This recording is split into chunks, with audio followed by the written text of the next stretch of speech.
ओम शांति 6/2/2024 प्रातः मुरली बाप दादा मधुबन। मुरलीर सार अच्छे मिठे बच्चे, निजर पराजय एवं विजयर इतिहास को मने पकाओ। ଏହା ହେଉଛି ସୁଖ ଏବଂ ଦୁଃଖର ଖେଳ। ଏଥିରେ 3 ଭାଗ ସୁଖ ଏବଂ 1 ଭାଗ ଦୁଃଖ ରହିଛି, ଅଧା ଅଧା ନୁହେଁ। ପ୍ରଶ୍ନରେ ବାବା କହିଛନ୍ତି, ଏହି ବେହଦ ଅର୍ଥାତ୍ ବିଶାଳ ଡ୍ରାମା ବହୁତ ଅଦ୍ଭୁତ କିପରି? ଉତ୍ତରରେ ବାବା କହିଛନ୍ତି, ଏହି ବେହଦର ଡ୍ରାମା ବହୁତ ଅଦ୍ଭୁତ। ସାରା ସୃଷ୍ଟିରେ ପ୍ରତ୍ୟେକ ସେକେଣ୍ଡରେ ଯାହା ସବୁ ହେଉଛି ତାହାର ଅବିକଳ ଭାବରେ ପୁଣି ପୁନରାବୃତ୍ତି ହେବ।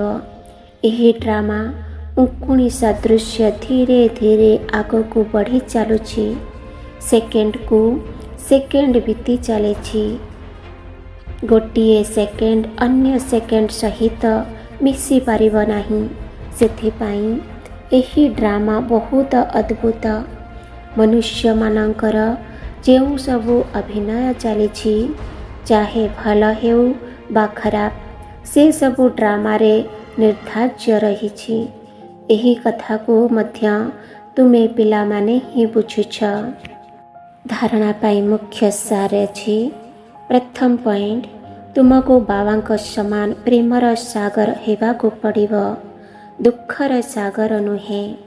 ବାବାଙ୍କର ନିନ୍ଦା କରାଉଥିବା କୌଣସି ବି କାର୍ଯ୍ୟ କରିବା ଉଚିତ ନୁହେଁ। ବହୁତ ମିଠା ଏବଂ ସ୍ନେହୀ ହେବା ଉଚିତ। 2ରେ, ଯୋଗ ବଳ ଦ୍ୱାରା ନିଜେ ପବିତ୍ର ହେବା ସହିତ ଅନ୍ୟମାନଙ୍କୁ ମଧ୍ୟ ପବିତ୍ର କରିବାକୁ ହେବ। କଣ୍ଟାର ଜଙ୍ଗଲକୁ ଫୁଲର ବଗିଚା କରିବାର ସେବା କରିବାକୁ ହେବ। ସର୍ବଦା ଖୁସିରେ ରହିବାକୁ ହେବ ଯେ ଆମକୁ ମିଠା ବାବା ପିତା ବି ଅଟନ୍ତି ଏବଂ ଶିକ୍ଷକ ମଧ୍ୟ ଅଟନ୍ତି। ତାଙ୍କ ସଦୃଶ୍ୟ ମିଠା ଆଉ କେହି ନାହାନ୍ତି।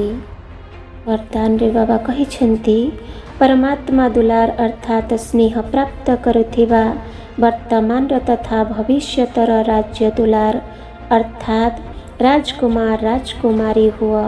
ବିସ୍ତାରରେ ବାବା କହିଛନ୍ତି, ଏହି ସଙ୍ଗମ ଯୁଗରେ ତୁମେ ଭାଗ୍ୟବାନ ସନ୍ତାନମାନେ ହିଁ ଦିଲାରାମ ପିତାଙ୍କର ଦୁଲାର ଅର୍ଥାତ୍ ସ୍ନେହ ପ୍ରାପ୍ତ କରିବାର ପାତ୍ର।